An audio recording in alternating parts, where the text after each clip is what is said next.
Conséquence de la canicule, les rivières s'assèchent de plus en plus tôt.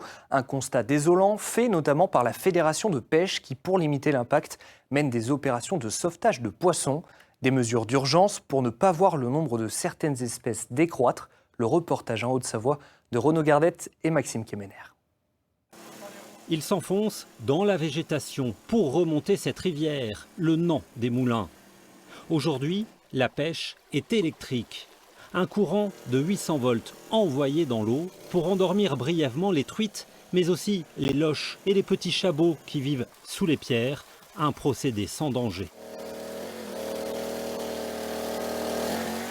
C'est la technique la plus efficace et la moins traumatisante pour le poisson pour pouvoir attraper toutes les espèces et qu'on ait le moins de casse possible. Parce que si on devait les pêcher à la ligne, on en aurait pour un petit moment pour tous les prendre.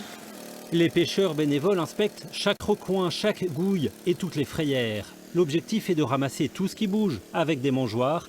Toutes les espèces sont prélevées sans distinction pour en sauver un maximum, car la rivière va se vider de ses eaux très prochainement. On a déjà connu des assecs similaires sur cette rivière à d'autres années et on sait que ça peut basculer très très vite.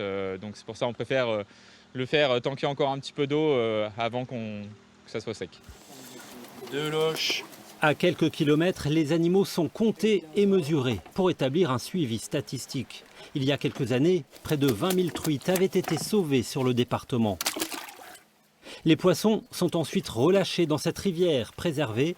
Ils sont sauvés, tranquilles, au frais pour cet été.